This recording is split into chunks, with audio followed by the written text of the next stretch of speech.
राजस्थान में 6 उपचुनाव में भारतीय जनता पार्टी को एक भी सीट नहीं मिली। ये जो उत्साह कार्यकर्ताओं का है, ये कार्यकर्ताओं का उत्साह है इस तानाशाही के खिलाफ, ये जो जुल्म कर रहे हैं उसके खिलाफ, और जिस प्रकार शांतिपूर्वक अपना विरोध प्रदर्शन कर रहे बच्चों को जिस प्रकार से भारतीय जनता पार्टी के नेताओं ने और मुख्यमंत्री जी ने, जो गृह मंत्री भी हैं, उन्होंने इन बच्चों को प्रताड़ित करने का काम किया।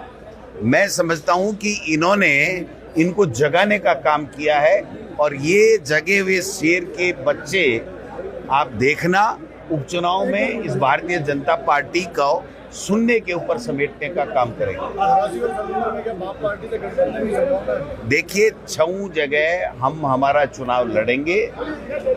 गठबंधन कभी भी किसी भी रूप में कहीं भी लोकसभा हो, विधानसभा हो या किसी भी स्तर पे होता हो तो आला कमान के स्तर के ऊपर होता है। हमारे पास इस तरह की आज की तारीख में कोई बात है नहीं। गठबंधन का फैसला अगर कोई होगा, अभी तक इसकी चर्चा नहीं है, तो वो पार्टी आला कमान करेगा। हम 6 जगह चुनाव लड़ने के लिए तैयार हैं और जीत के दिखाएंगे। अब नहीं पढ़ाया जाएगा। ये हमारे प्रदेश का दुर्भाग्य है कि एक इस प्रकार का प्रदेश का शिक्षा मंत्री है जो शिक्षा के बारे में कभी नहीं बोलता। बच्चों को कैसे संस्कारित शिक्षा दी जाए, कैसे क्वालिटी की एजुकेशन दी जाए, कैसे टीचर्स वहाँ लगा करके अच्छी पढ़ाई कराई जाए, उसके ऊपर बयान नहीं देंगे।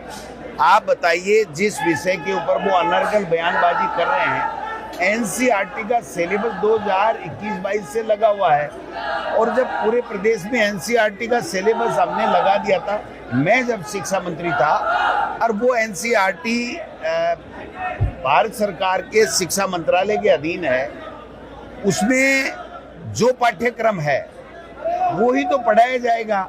अब वो कह रहे हैं उन किताबों को जला देंगे, तो क्या मोदी जी और मोदी जी की सरकार के शिक्षा मंत्री के अधीन एनसीईआरटी जो पाठ्यक्रम बनाया गया है उसको ही वो जलाएंगे? तो ऐसे विवेकहीन और अमर्यादित और केवल धार्मिक उन्माद फैलाने की और नफरत फैलाने की विचारधारा को, जो आरएसएस की विचारधारा है, उसको लेकर के ये दर दर घूम रहे हैं। ये भी बीजेपी के प्रभारी की तरह कांग्रेस को मजबूत करने में हमें मदद कर रहे हैं और भारतीय जनता पार्टी का पूरी तरीके से खात्मा करने में। एक तरफ तो मुख्यमंत्री जी हैं जो उनका कोई विजन नहीं, वो कोई बोलते नहीं, कोई निर्णय लेते नहीं। आपने देखा होगा 9 महीने में एक निर्णय बता दीजिए।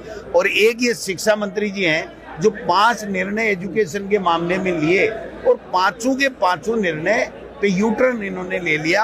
अभी ताजा बयान दिया उन्होंने कि शीतकालीन अवकाश परिस्थितियां देख के होगा। आप बताइए कि क्या जो सर्दी है वो हर जिले में एक समय पे आती है, प्रदेश के हर कोने में एक समय पे आती है, और जो शिविरा पंचांग है वो इन्होंने ही जारी किया है, इनकी कलम से जारी किया है। जब इन्होंने शिविरा पंचांग में जो छुट्टियां दिखाई हैं शिक्षा विभाग में, क्या उसको इन्होंने बदल दिया क्या? और बदल दिया तो आप बताइए, जो अवकाश होते हैं वो पूर्व निर्धारित इसलिए किए जाते हैं, जो मैं समझता हूं, मैं शिक्षा मंत्री रहा हूं, जिससे हर व्यक्ति, टीचर हो, अभिभावक हो, बच्चा हो, वो अपने आगे का कार्यक्रम तय कर लेता है कि मुझे कहाँ जाना है, कहाँ उन छुट्टियों में, समर वेकेशन में क्या प्लानिंग करनी है।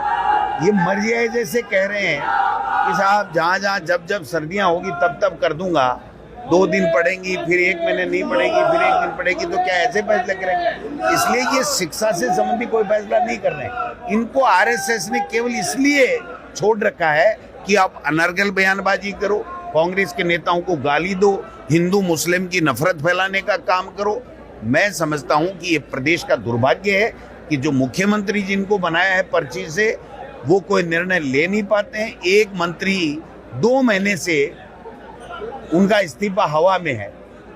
अब वो कल ये कह रहे हैं कि मुझे पता ही नहीं मैं क्या हूं और मैं मंत्री हूं कि नहीं हूं।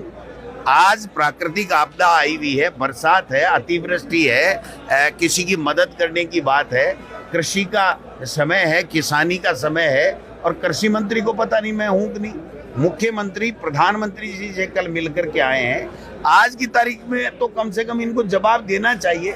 इसका मतलब ये हुआ कि प्रधानमंत्री, भारतीय जनता पार्टी, मुख्यमंत्री ये सारे के सारे निर्णय करने में असक्षम है। ये किरोड़ी लाल जी मंत्री हैं कि नहीं है, इस बात का निर्णय नहीं कर पा रहे हैं और किरोड़ी लाल जी काम नहीं कर रहे हैं। तो आप समझिए कि जो दशा बना दी है इन्होंने प्रदेश की, आज अपराध चरम के ऊपर है, अपराधों पे कोई अंकुश नहीं है।